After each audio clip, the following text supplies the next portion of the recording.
Assalamualaikum warahmatullahi wabarakatuh. Alhamdulillahilladzi anzalal qur'ana fi syahri Ramadan hudan linnasi wa bayyinatin minal huda wal furqan. Wassalatu wassalamu ala rasulillahilladzi nuzzila ilaihil qur'anu wa najjama liyukhrijan nasa minadh-dhulumati ilan nur. Alhamdulillahirabbil alamin. Puji syukur kepada Allah Subhanahu wa taala.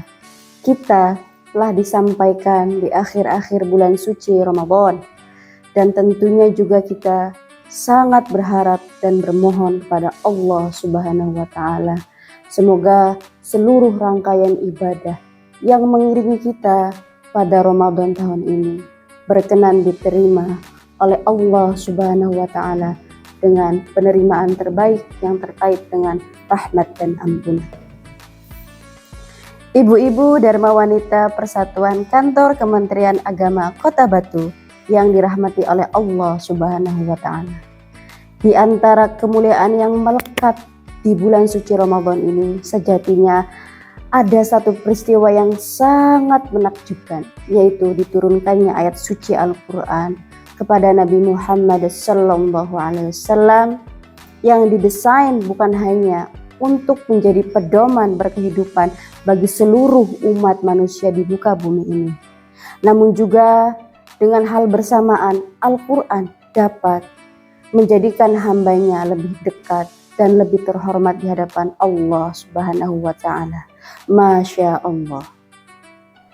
Terkait hal ini, ada sebuah sejarah dan peristiwa yang memang melekat dalam diri, melekat dalam seluruh umat muslim, yaitu nuzulul Quran. Sebagaimana dikutip dalam Quran surat Al-Baqarah ayat 185, A'udzubillahi minasyaitonir rajim. Bismillahirrahmanirrahim. Syahrul Ramadan alladzi unzila fihil Qur'an hudan linnasi wa bayyinatin minal huda wal furqan. Ayat ini menjelaskan bahwa Al-Quran diturunkan pada malam ke-17 bulan Ramadan. Terkait hal ini, mengutip dalam kitab Nihaya wal Bidayah karya Ibnu Katsir juz 3 halaman 11 bahwa Al-Quran diturunkan pada Senin malam 17 bulan Ramadan. Bukan hanya itu, ada kronologi di mana Al-Quran diturunkan oleh Allah Subhanahu wa taala. Ada 3 tahapan. Tahapan yang pertama yaitu Al-Quran diturunkan oleh Allah ke Lauhil Mahfuz, lalu diturunkan ke langit dunia. Dari langit dunia diturunkan kepada Nabi Muhammad SAW secara berangsur-angsur. Untuk apa? Untuk melekatkan bahwa Al-Quran ini adalah mukjizat yang sampai akhir kiamat itu akan selalu ada dan sesuai dengan konteks dan zamannya. Ibu-ibu Dharma Wanita Persatuan Kantor Kementerian Agama Kota Batu yang dirahmati oleh Allah. Dilansir dari kitab Ibnu Katsir di atas tadi bahwa hal wajar jika Indonesia dan seluruh negara-negara yang mayoritas umat muslim merayakan malam nuzulul Quran. Karena apa? Pada malam ini terdapat momentum yang sangat bersejarah bagi seluruh umat manusia, khususnya umat muslim. Ibu-ibu Dharma Wanita Kantor Kementerian Agama Kota Batu yang dirahmati oleh Allah, tak hanya Al-Quran dalam waktu yang bersamaan seperti kitab Taurat, Zabur, Injil itu diturunkan pada bulan suci Ramadan. Dalam Quran surat Al-Isra ayat 2. A'udzubillahi minasyaitonir rajim. Bismillahirrahmanirrahim. Wa ataina Musal kitaba wa ja'alnahu hudan li bani Israil. Pada era Nabi Musa diturunkannya kitab Taurat khusus untuk Bani Israel.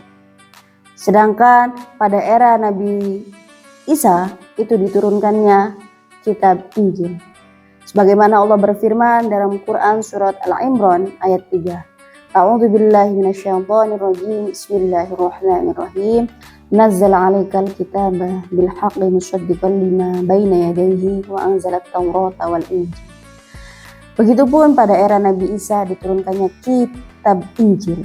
Nah, akan tetapi Al-Quran yang diturunkan kepada Nabi Muhammad Sallallahu Alaihi Wasallam yang melekat hingga saat ini, hingga yaumil akhir.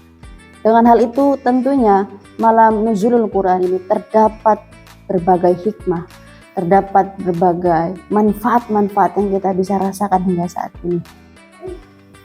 Dengan demikian, mengapa Al-Quran diturunkan di bulan suci Ramadan dan kitab-kitab yang sebelumnya diturunkan di bulan suci Ramadan, khususnya pada tanggal 17 Ramadan, ini terdapat hikmah yang luar biasa. Bahwasanya betapa agungnya Al-Quran, betapa luar biasanya Al-Quran. Karena Al-Quran akan relevan, akan sholih fi kulli zaman wa makan. Maka dengan hal ini saya mengajak kepada seluruh umat muslim untuk senantiasa berinteraksi, mengagungkan, mengamalkan lafdhon wa makna terhadap Al-Quran. Karena apa? Al-Quran bukan hanya pedoman untuk kita sebagai umat muslim, akan tetapi Al-Quran diyakini adalah sebagai ilmu pengetahuan yang harus kita gali. Mungkin dicukupkan dari saya ada pantun. Ubur-ubur ikan lele, semangat puasanya le. Wal akhir, wassalamualaikum warahmatullahi wabarakatuh.